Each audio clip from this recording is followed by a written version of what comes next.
I'd like to bring up PhD fiction student Mark Sweeney now to do the introduction. So, Mark, come on up.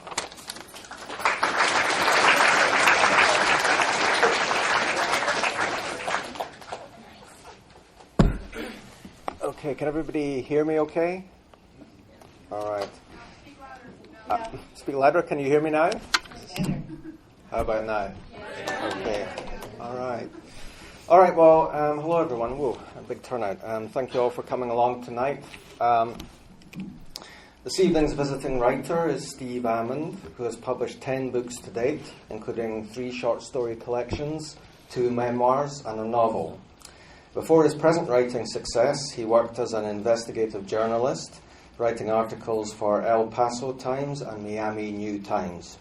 He received an MFA in creative writing from the University of North Carolina in 1997 and has twice been the recipient of a Pushcart Prize, in 2003 for his story The Pass and in 2005 for The Darkness Together. His book Candy Freak was selected as the American Library Association Alex Award winner, as well as the Book Sense Best Book of the Year for adult nonfiction. His story Donkey Greedy, Donkey Get Punched appeared in the 2010 edition of Best American Short Stories. Steve is an advocate for self-publishing, arguing that authors today must negotiate that knobbly domain he affectionately refers to as the Amazon iPad Kindle clusterfuckosphere. He has released several projects the industry balked at, including Bad Poetry and Letters from People Who Hate Me, which allows him to invert the usual cover blurbs with such fawning praise as, "I hope you don't mind, but I have submitted your name for sphincter research." There are, however, many strings to Steve's writing bow. The characters in his stories walk a trembling razor wire between the fragile possibility of redemption and the threat of damnation. Characters like Wolf Pincus, the aging caretaker in A Dream of Sleep, who seems to balance impossibly on a pivot of incipient heroism or potential murder, or the menacing Nicholas Chalot in The Darkness Together, whose presence in the claustrophobic space of a railway carriage seems to threaten dissolution or violence, but who speaks precisely the wisdom a mother and her son need to hear. Yet if I have to confess a personal soft spot, indeed a soft centre in my choice of almonds, it would have to be Candy Freak. This is a truly hilarious memoir documenting the author's lifelong struggle, a struggle he is profoundly grateful for, with his pathologically sweet tooth. But this is what can be deceptive about Almond's writing. An apparently whimsical subject, such as candy consumption, leads us unsuspecting into a broad cavern hung with human emotions as rich as homegrown flavours. The child slavery of the cocoa plantations. The predatory ingestion of mom and pop industry by the corporate giants. A Machiavellian world of confectionery espionage, where undercover agents infiltrate competing factories to glean the secrets of enemy chocolatiers. And perhaps most poignant of all, it is also about that essential sense of loss lurking somewhere in us all, which we can never rightly name, but which we seek to fill by acts as complicitly distracting and as seemingly trivial as reaching for a candy bar. So, like the very best of candies, we reach the end of a book or a story, not just wanting more, but feeling that ringing grief of absence in the taste buds, knowing, for the moment at least, that there isn't any more. We are doubly fortunate then that for ourselves this isn't yet true, because tonight we have that sugar rush still ahead of us. So join me, if you will, in welcoming our guest writer, Steve Almond.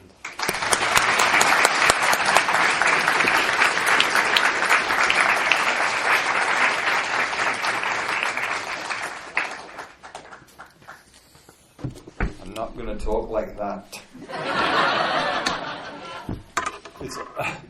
It's such a beautiful introduction, thank you, but it's unsettling when somebody with a beautiful, smart-sounding accent is introducing you, and then you're like, oh shit, it's going to sound really stupid. All right, I have a number of things to read to you from these little DIY books that I put out because I am an idiot. Let's see, how dark shall we go here? Very dark? All right, let's go all the way then, sir, you and me. I like how you're thinking. And please feel free, even if you have not had alcohol, as I clearly have, to heckle or erupt, whatever you're feeling. Try to let me get through the actual readings, but at any point if you need to heap abuse upon me, that's why I'm here in Denton. All right, so interestingly, Letters from People Who Hate Me is actually filled with actual letters from actual people who actually really hate me. And it's, anyway, so here are some. I've edited them, but they're all verbatim letters I actually received along with my replies to them. Let's get started, shall we? Okay. Dear asshole, you're a fucking idiot. And your daughter in the picture on your website looks like a maggot. You're a disgraceful American, and it would have been so nice if you'd been a passenger on one of the planes that crashed into one of the World Trade Towers on 9/11. Well, you guys said to get fucking dark, okay? At your command, I am merely following your orders. Like, oh, my gracious, that was very surprising.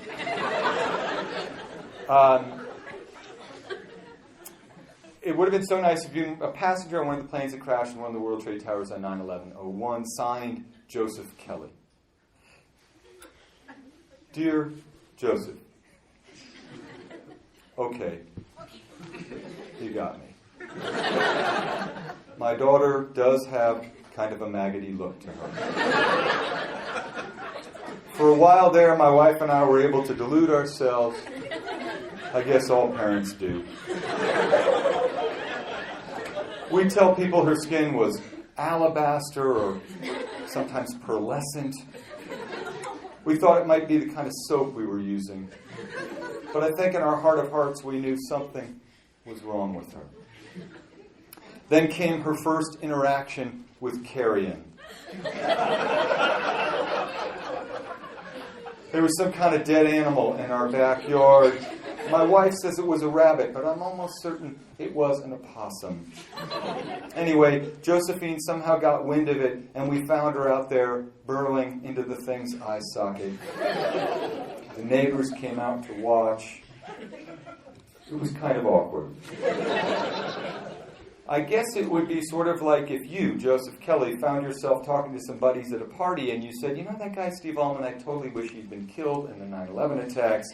And this voice behind you says, yeah, totally, we should have killed that filthy infidel Almond. And you turn around hoping to maybe give the guy a high five, only to discover that it's Osama bin Laden. All right, if you guys have partied with bin Laden, it's super awkward. All right, let's hear another one of these. Steve, you are such a pussy. Brian Holmes. Is Brian here? You guys, 'cause I'm like waiting for that moment where it's like, hey, that's me! Hey, Brian. Okay, Brian, a couple of things. First, the word pussy is spelled P-U-S-S-Y, not P-U-S-S-I-E, which I think would lead most people to conclude that I suffer from an excess of pus.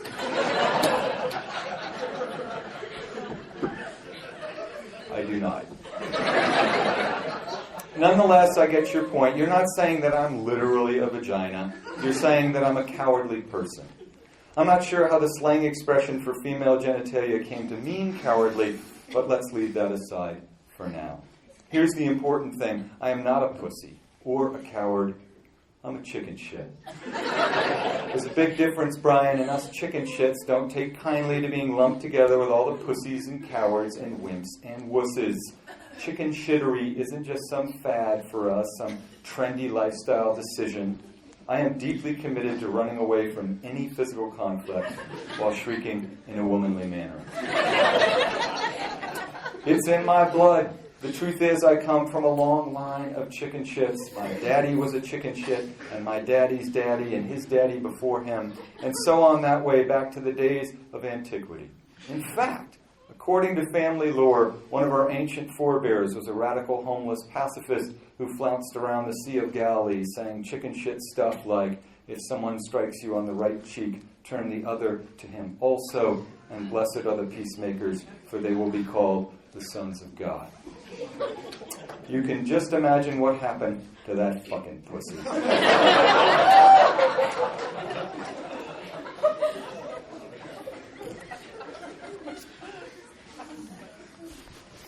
Almond Joy. I would like to buy a copy of your book. The name of the person I'm buying this book for is Lick My Balls, You Fag! And as much as I just randomly enjoy both licking balls and screaming, lick my balls, you fag, the letter writer, to be clear, capitalized and put in bold print, lick my balls, you fag. So I imagine he was shouting in that internet way. Lick my balls, you fag. I'd like the inscription to say, I'm a fucking liberal coward. Dear, lick my balls, you fag. Thanks for your request. It is always inspiring to hear from readers. I'm curious about your name. It sounds Scottish. Okay. So those are just a few of the letters. People sometimes ask, well, Steve, why did you get so much hate mail? And so one of the nice things about self-publishing is that the book, which we think of as a static object, you just print it and that's it, it's over. You can actually, when you self-publish, you can do a new edition. You can respond to what readers' concerns are, or confusions, or just if updated material, you want to include it, you can do that. So when people were asking me, like, what made people so mad anyway, I just added all the articles that I'd written at the end, a little small print. So you can, if you get it, you can see why people were so pissed off at me. At least some of the reasons that people get pissed off at me. So let me read a couple of shorts. I'll read you something totally depressing, since you didn't ask to be read something totally depressing, but it's short. That's the good news. It's almost over already. It's a story called At Age 91, Anna Schmaltz of the Gemersh Unit Speaks. Anna Schmaltz is a real person. I didn't just make up that name. And she was the last surviving member of the Gemersh Unit, which was the unit of the Russian army that was out in the very front when Germany was finally being defeated in World War II. And they were the unit that was charged with finding the high command of the Third Reich. Most of the rest of this is made up. It sounded like there was like a ticking bomb. Anybody else freaking on that? Blow the shit up. All right. At age 91, Anna Schmaltz of the Gemersh Unit speaks. We knew this. On April 28, 1945, in the Reich Chancellery, Adolf Hitler married Eva Braun. Is it just me, or is that like weirdly distracting? What is it exactly? I think it might be the screen. Oh. Something, or it's, I don't know, I can't tell. Okay. Well, we'll just try to pretend in the midst of this depressing story that there's not some modern ticking noise. Just ignore the elephant in the room. All right. Do your best. I'll do my best. April 28, 1945, Reich Chancellor Adolf Hitler married Eva Braun. He kissed her hand and made her his wife. She wore a blue dress and a gray stole. 4 days later, he and Braun entered a sitting room. She swallowed a cyanide tablet and kicked over a flower vase. Hitler bit into the pill and shot himself at the same instant. He had heard reports of Mussolini hung like a sausage in a public square and feared bombs of sleeping gas. He ordered his body and Braun's burned. Some days later, a story circulated about Hitler's valet, that he had fed bits of the dead to Blondie, his German shepherd, We were never able to confirm this, though we heard the dog upon our approach howling at the artillery. And the artillery sounded exactly like that fucking obnoxious noise. Like, crazily enough. So that's the problem with a business building. It's not designed to have a reading. All right. The rooms of the bunker were low and dark, padded like coffins. We found in one the notes written by the physician who attended Hitler. His penmanship was exquisite. By the end, he was prescribing the Fuhrer 92 different medications for cramps, insomnia, cocaine in his eye drops, amphetamines with his tea. A vial seeped brown liquid onto the linen bed covers. In another room, we found Goebbels' wife. Her 6 children were laid out on cots as if awaiting a bedtime story, poisoned chocolate on their tongues. That is unfortunately true. Above ground, in a fountain, lay a man who resembled Hitler, the same pallid face and black smear of hair. One of the fellows in our unit began to scream, "It's him! It's him!" The commander came, walking quickly. After a quick inspection, he scoffed. "This man wears darned socks." Just before dusk, the commander found Hitler's body and that of his new bride. They were in a shallow grave outside the bunker. They had been partially burned. Later, the commander came to my tent. He had been drinking, and his eyes were full of tears. "Schmaltz," he said, "I want you to guard this with your life." He handed me a box no larger than a heart, though that exact shade. The commander said, "His teeth are in this." I don't know why he gave that box to me, which contained the last remnants of the angel of death. It is always the women who handle the dead. We allow history to pass through us like a violent wave, and we hold fast to the present. I have nothing more to say. So that's the funny one. Let me try to lighten it up here. This is a brief piece called How You Know You're an Adult, in case you were wondering. Here it is. This is the news you can use. Suddenly, socks don't seem like a lousy gift at all. Just reach that moment. It's like, yes! A nice pair of socks, silk or cotton blend, and a subtle color too, slate or ochre. Suddenly you see yourself in nice socks, you covet other men's socks, you walk around the city where you live coveting other men's socks. With their socks, your life might come together more convincingly.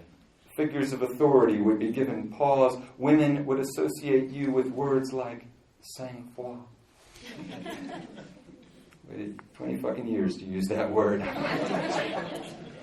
You're not obvious about this new, what to call it, interest.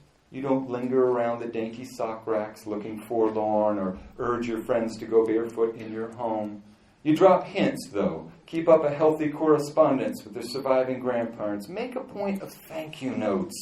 You do these things. Exhibit a little grace. And just like that, your feet slip inside the fabric and you rise and walk like a grown-up. It's fucking magical. It just happens. All right, let me read a bad poem from this book, Bad Poetry. There are many, many bad poems, and there's one that's just like almost hallucinogenically racist that I would love to read, but I'll read this one instead. You know what? No, let me go ahead and fuck that. I'll read it. Okay. Be in my space, where I believe I am not who I really am. I wrote this at age 35 or 36, and as hard as you try to fail as a writer, you are just not going to be able to fail this badly. It is called Hobo Chant, Lafayette, Louisiana, 1937. I'm glad everybody's sitting down because this is really fucking heavy. It's a big fucking truth bomb that's just about to land. Get centered. Okay. Dem coals, yes, dem, D-E-M. Dem coals inside your chest. Dem coals is hot and white. It gets so much heavier. You got to change your mac and cheese. If you want to be my wife.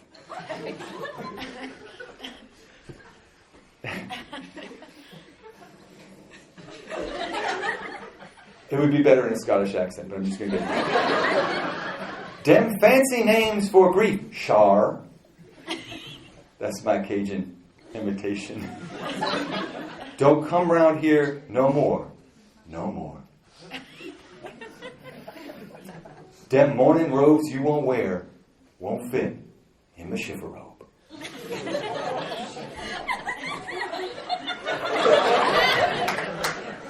So these are all like my bad poems with brief pieces that follow, and this piece takes the form of a speech. On behalf of all bad poets, I would like to formally accept the Nobel Prize for Literature.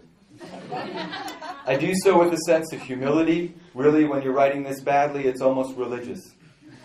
It's like God grabs you by the shoulders and says, "Listen up, Cher.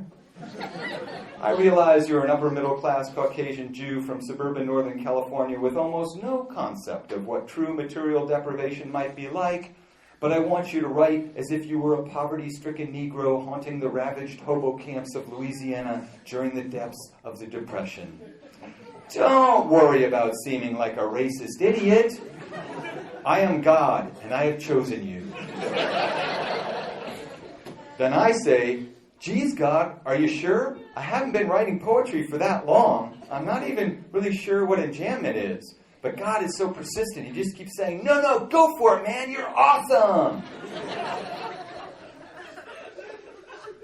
So I would like to place God right at the top of my thank you list. And I would like to thank Jesus Christ, too, for having such a cool dad and for not getting all jealous of me on account of all the attention God keeps lavishing on me.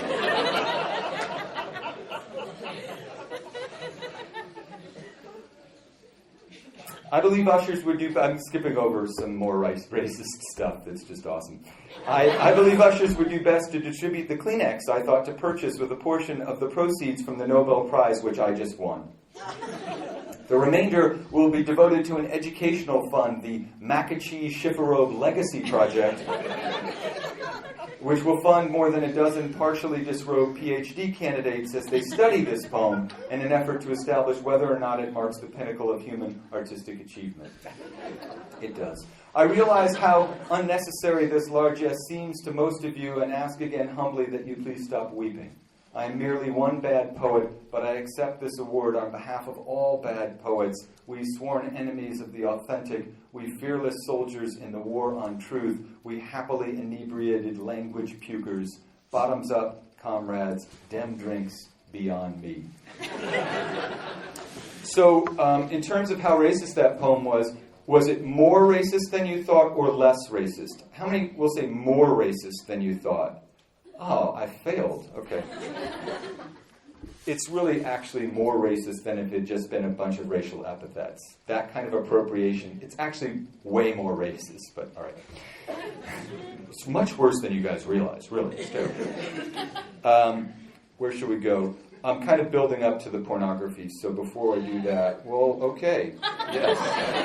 And I agree. But before I do that, let me go ahead and read a story that is partly about, well, it's just a single sentence, but I think oftentimes people, especially writers at the beginning of their career, think that writing is about suffering and anguish and horrible things, and it's important to remember that writing is an attempt to pay really close attention to and exalt all of the parts of life. Some of them are beautiful, too, and rescue us. It's called I Want to Buy the Guy a Drink, Who? In the dead of a scowling New York January spots my great-aunt Meta on 64th and Central Park West, Meta staring doubtfully at the icy crosswalk, and who, this guy, some handsome young fellow on his way to a bar with friends to drink, turns back, races across the street, takes her arm in his, and escorts her to the other side, the two of them leaning in, walking slowly, not unhappily, somewhat sexily, in the voluntary lingering of what youth knows of what it is to be old. And more so, after shepherding her under the awning of the restaurant where she will dine, he turns back in front of all his friends and says, "Can I have your number?" So that all Meta can do is smile and shyly demur in her humming Rhineland accent, an accent as rich as pot roast simmered for hours, and delicate and beautiful this moment, one for the ages, one to make us young again, all of us, and foolishly hopeful, as in love. All right. So, yeah, I hope awe. That's partly what it's about. You know, love can rescue us. Actually, attention can rescue us, because that's what love is. It's paying attention. I'll think about that, Almond. I'll get back to you. Maybe. I don't know. Fuck you. I like that, though. I like that. That's good. Skeptical hums. One of the many like weirdo little books that I put out and sell like a drug dealer, only in cash, in person, because I love being an author and I love when a corporation will help me publish a book, but honestly, it's an arranged marriage. It's an artist and a corporation who have been jammed into a relationship, and when the technology became available that allowed me to make my own little books, I was like, holy shit, let's just do this. Let me put out all the weird, forbidden shit that no publisher wants to put out anyway, and let me sell them to people in person for grubby cash so that it's hopefully an artifact that commemorates a particular human gathering rather than a commodity that is renting shelf space somewhere. So that's my rap. So I've been putting out these books, and I decided I want to put out all the filthy stuff that I write, which is lots of it. And so I did that, and you can come check these out. My daughter made these little beautiful like wrappers for them. She doesn't see the books. She just makes, it's piece labor. She gets paid. But I'll try to take them apart on the table there, and you can see the guy who I make these books with, Brian Stauffer, who's an amazing artist. It's 6 little books, and they all make a picture. You put them together, and they're like a wonderful orgy happening. I think it's wonderful. I don't know. It seems wonderful. And the reason that I really like this size book was partly alluded to by Corey. Like, I just love the thing I love about books is that they have one fucking app. That's it. Called fucking Go Somewhere Quiet and Read Me and Feel More Alive. And I just keep seeing people carrying these things around, you know. It's probably one of you is going to buy this thing and be like, this sucks. I can't do anything with it. Ugh. But too bad. So it's really awkward for me to try to read these tiny little things, so I printed out, let's see, I'll read, they're all pretty filthy, and well, one of the pieces is a manifesto that tries to explain why I write about sex so much, so I'll just read that. It's called Why I Write Smut, or read portions of it. Because I've devoted perhaps 80% of my adult waking hours to thinking about sex, and it seems dishonest to pretend otherwise in my work. Please take note, horn dogs.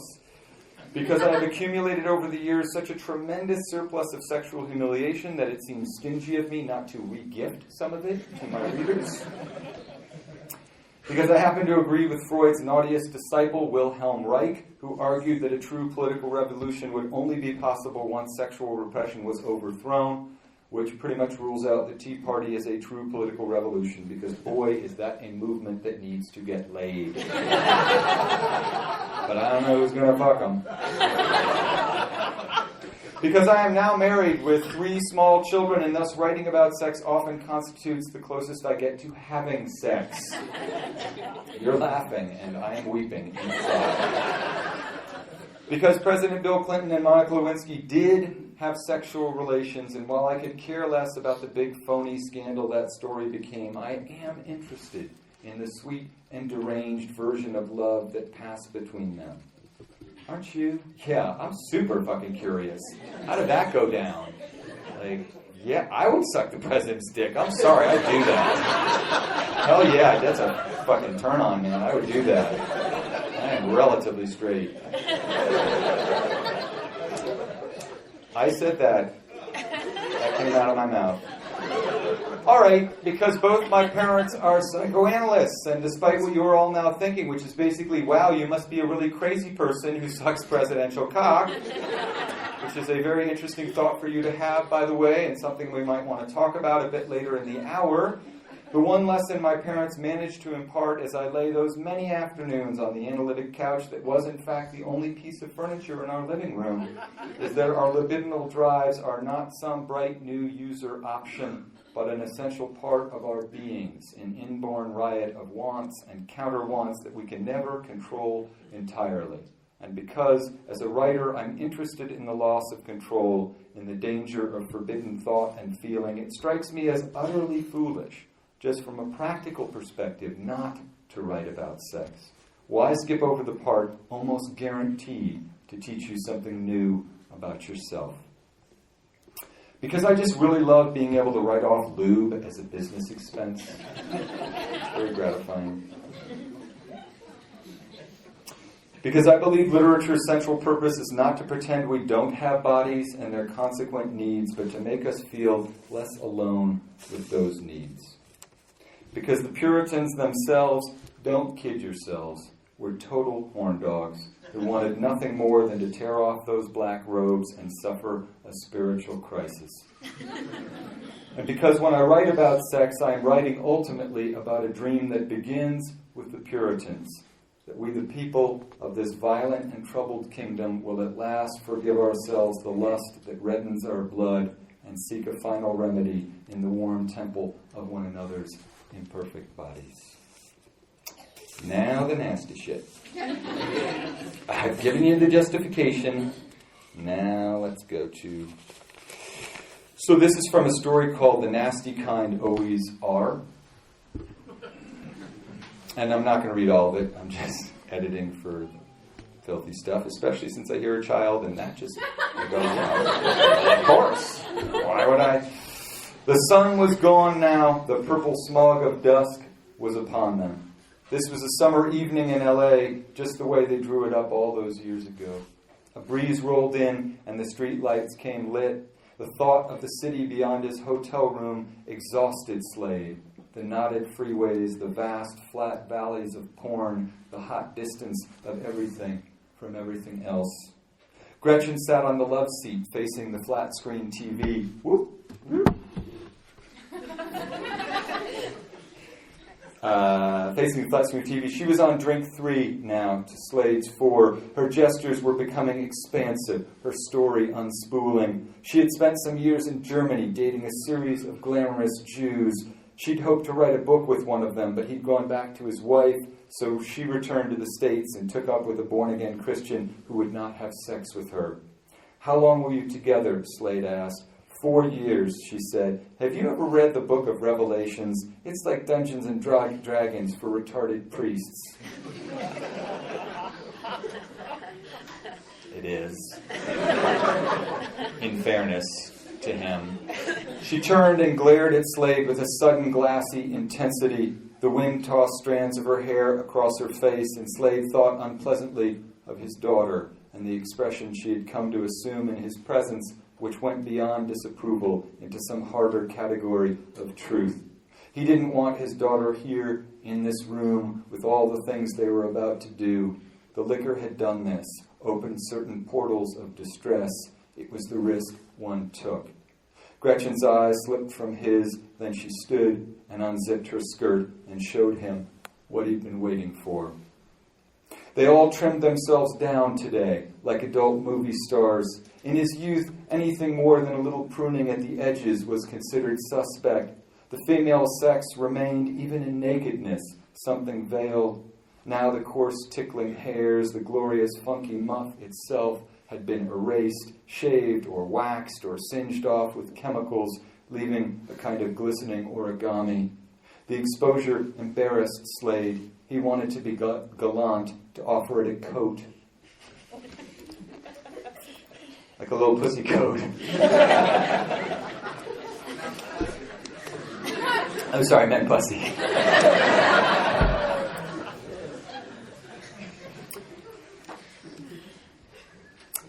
But down he went to do his level best.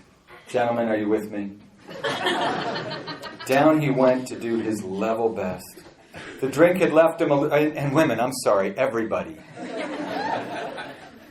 Down he went to do his level best. The drink had left him a little dizzy. She tasted a spit and pineapple lotion, the sweet bacterial tang of a well-soaked ass.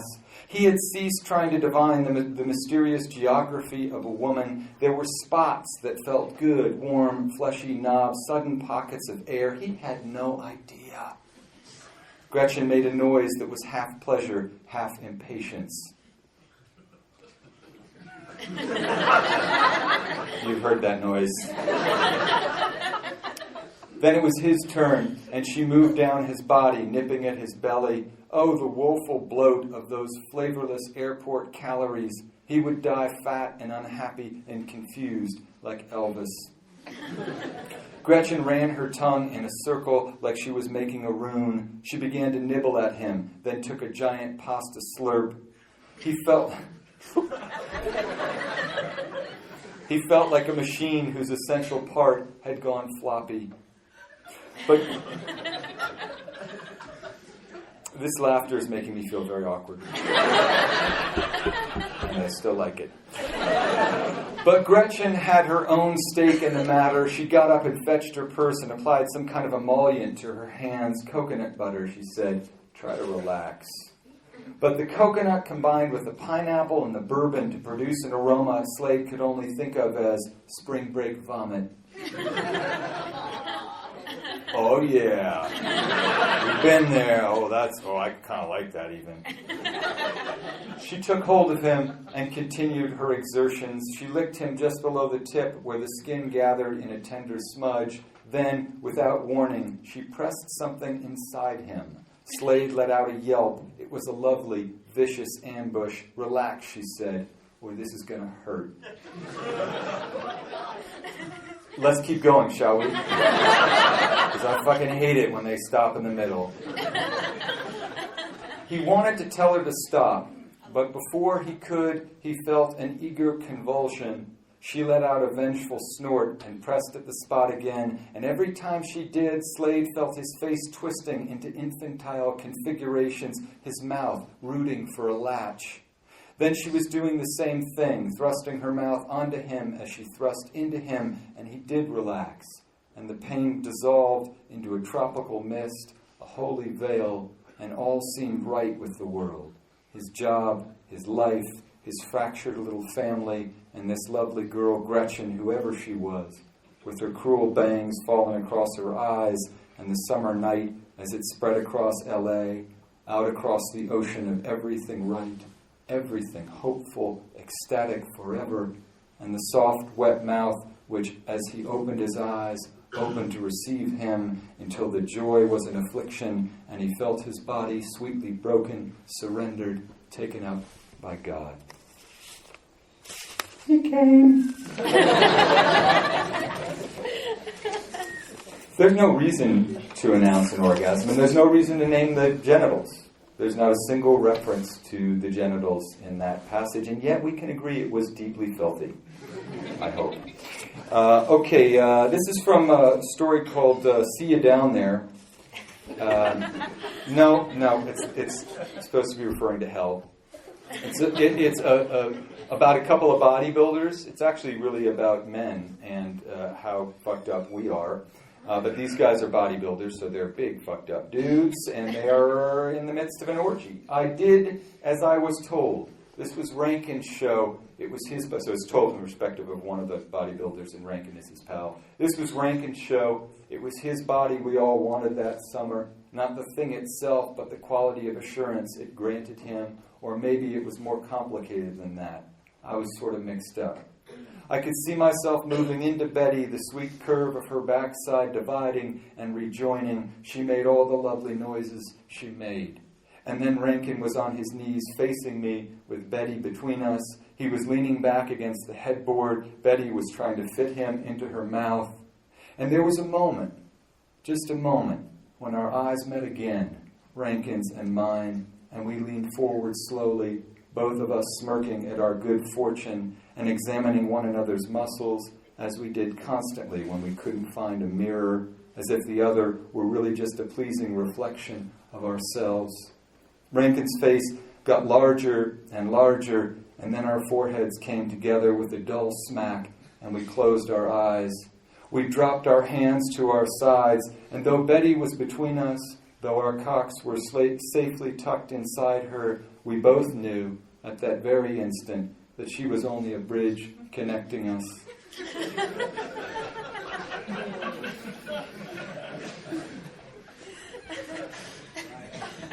There's lots of varieties of laughter. I would characterize that as an awkward laughter. She was only a bridge connecting us. We were the ones in love, however it is that men love, that yearning for the final boundary, that gushing blend of envy and terror. We weren't that way for long, a few seconds maybe, with our hearts in a silent uproar, our lips so close, our mouths, our tongues.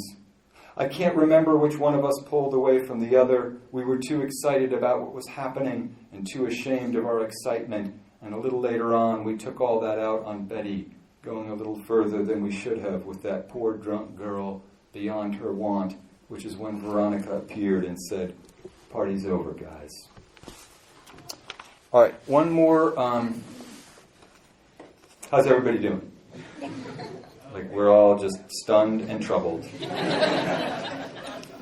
He came, he read, and we were just stunned and troubled. And I'm complaining to the dean. All right.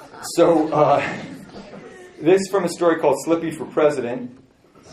And it's about a guy who, like, accidentally is rooming in college. He's just a dork, somewhat like the author was in college. And luckily, just happens to be rooming with these three beautiful seniors. He's a sophomore. And they're constantly, I guess, really constantly sexually harassing him because he is so embarrassed by them. And then they all take ecstasy because this kid is a biochem major and he's gotten his hands on some early generation ecstasy. And so this is just a little exchange they have. Slippy doesn't want to hear about our goddamn periods, Dana said. He wants to hear us talk about sex. That's not true, I said dishonestly.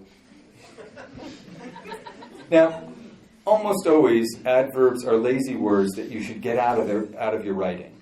But sometimes they're really important because they add new and crucial information that the reader isn't privy to. That's not true, I said dishonestly. Okay. Cocksucking, Julie said. Pro or con? Pro, Liza said. Pro.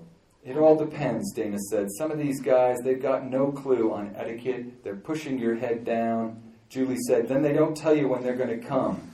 Oh, sorry, Dana said in the voice of a frat boy. I didn't realize all that stuff was going to come out of my penis. That's never really happened before. Can I take a picture of your chin? Yeah, okay, Liza said. Point taken. How should men behave? I said. Grateful, Julie said. Extremely grateful, Dana said. And let the girl decide to go down on you. Don't beg. Don't guilt trip. Don't talk about your fucking dangerous sperm surplus. The whole turn on. All right, dude, I got you. It's like, oh, that line's out. All right. The whole turn on for us is the chance to have a little control. How does it feel for you guys? I said. To have to do that, I mean. Go suck on a banana, Dana said. Then imagine the banana can move on its own. And that you can't let your teeth touch it, even if you have some paw on your neck, forcing you to take bigger and bigger bites. Julie said, and the banana has size issues. Dana said, and a weird rash.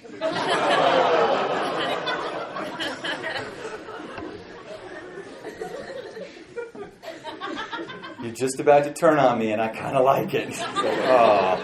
Liza made a thoughtful noise. Yeah, but there's something sweet about it, too. Men are so proud of their cocks. It's like their secret ugly treasure. And you get to see it up close with its shiny little helmet, all eager with blood. That part is a turn on. Liza pulled my head close so as to whisper, I love sucking on balls, too. I know it's a little kooky, but they're so lonely in that little sack. It's like you're doing charity work down there.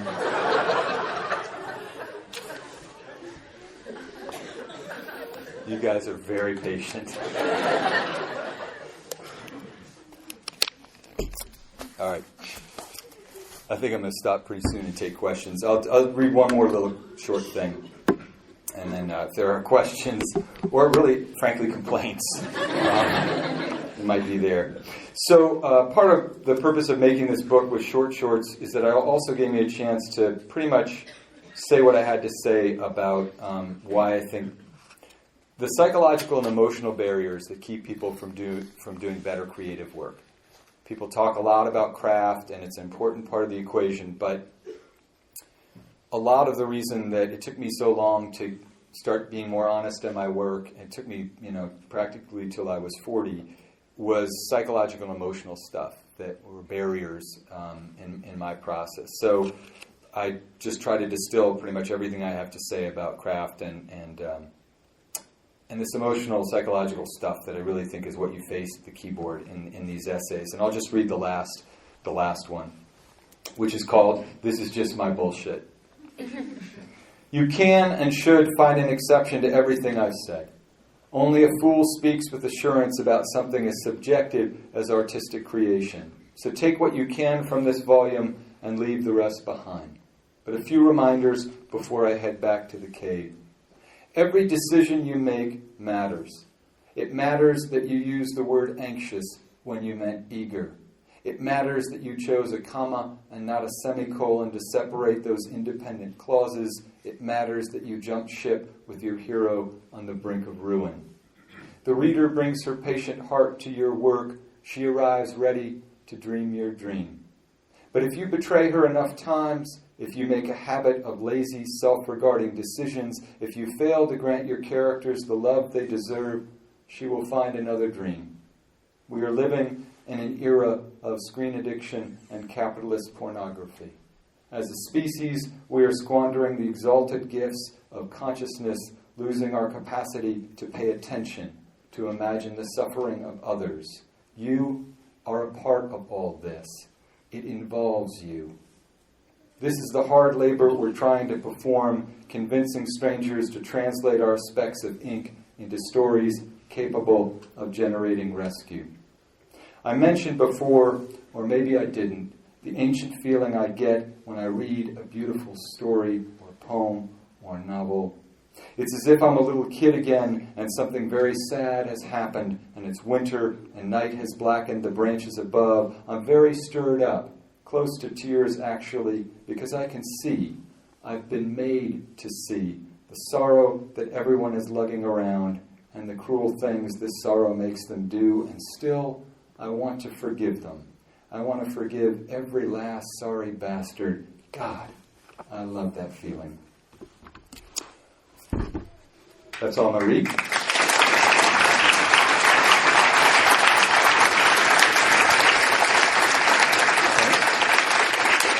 And if people have questions, I'm happy to answer them. And if not, we can just do drug deals over here if people want to, or whatever. Okay, yep. Do you find it's easier to hide the income when you get only cash? I do find it's easier to hide the income, and I also get the chance to go home and make it rain for my wife.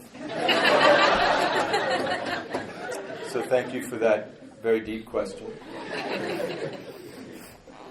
Any other questions you guys have? Yep. This one's more of a craft one. I'm sure you hear it a lot. But when you're writing, especially when you're editing, you're revising a story, how do you tell yourself to shut up and just write? Well, the central thing that this book talks about, and because I talk about it all the time, is that you have to develop a critical faculty that allows you to assess the decisions you're making. Because writing is just decision making. That's all it is. It's a relentless set of decisions that you have to make. And the difficulty of revision is figuring out what are the good decisions, what are the bad decisions, and how to make the bad decisions into good decisions. That process requires a different part of your brain, the critical faculty. The generative part of writing, you need to be loose, relaxed, improvisatory, right? In order to just keep the flow going and keep your artistic unconscious, keep your imagination flowing through that. But this assessing and editing is another kind of thinking. And the only way to actually get right with it is to develop a critical faculty. And the only way to do that, my dear, is to read the work of people who are about at your level, because their mistakes will be very obvious to you, but your own mistakes are not at all obvious, because you have to be blind to them to write the work. So what I do when I teach a class is I count like 40% is how good a critic you are in class. Because the only way that I learned to make less shitty decisions, and it took me a long time, but it sped up my process a lot, was having to explain to people very compassionately and very precisely why particular decisions were good decisions and why some of their decisions weren't as good. And when you see it over and over and over again, you finally, at some point, you start to avoid those bad decisions. When you see 1,000 stories that begin in the middle of the scene where you have no idea what's happening, you actually realize how annoying and confusing that is. It's not making anything more vivid. It's actually leaving the reader in a state of unproductive bewilderment. And when you see that often enough and you point it out to writers, then you stop doing that yourself. That's the best advice I can offer. Other questions? Are you still a journalist, or did you stop writing for newspapers?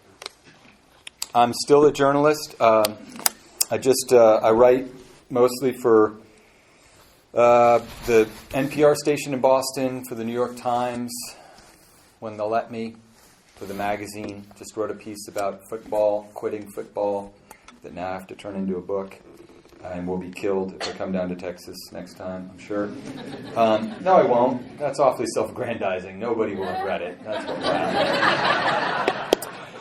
But yeah, and I'll just say on that, that's one of my patrons.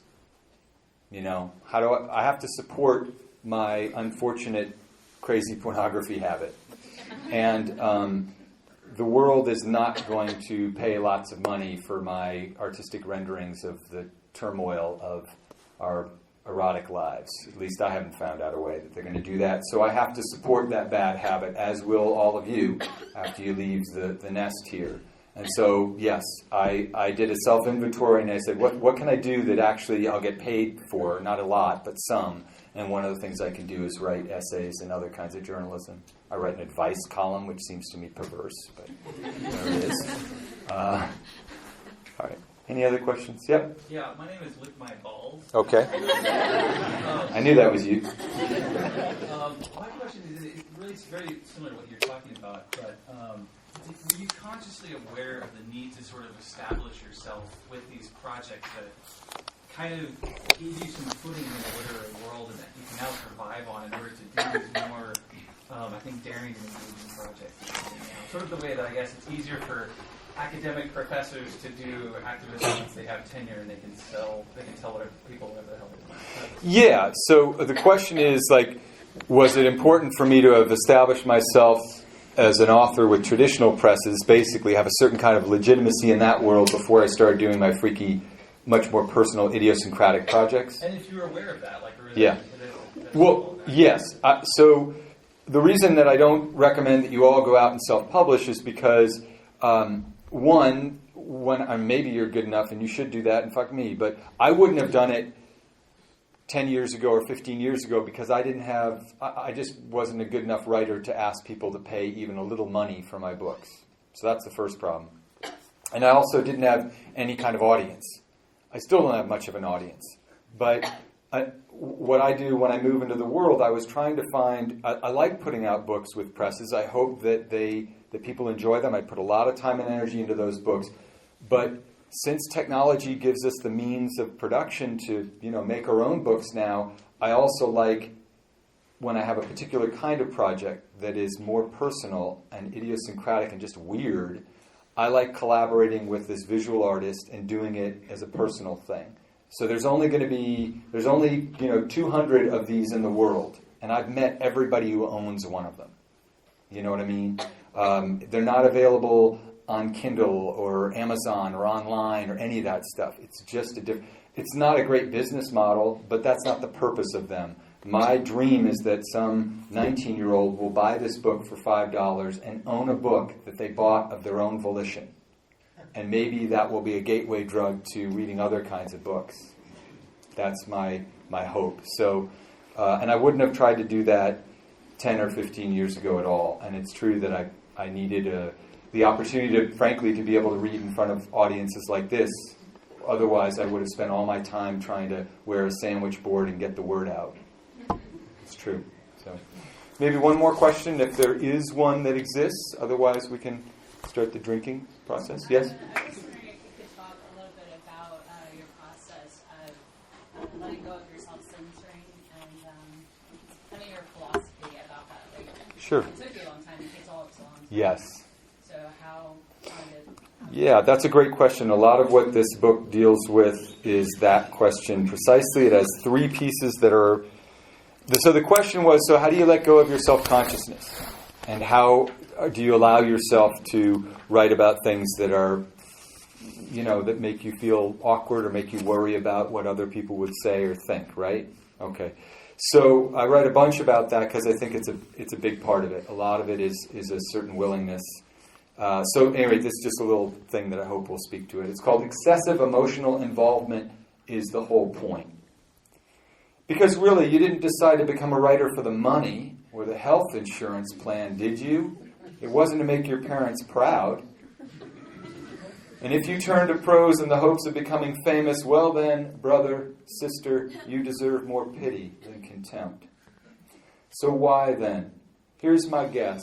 Certain volatile feelings went unexpressed in your family of origin and seeped into the groundwater, and you are now hoping to articulate the most shameful of them via the wonders of fictive disguise.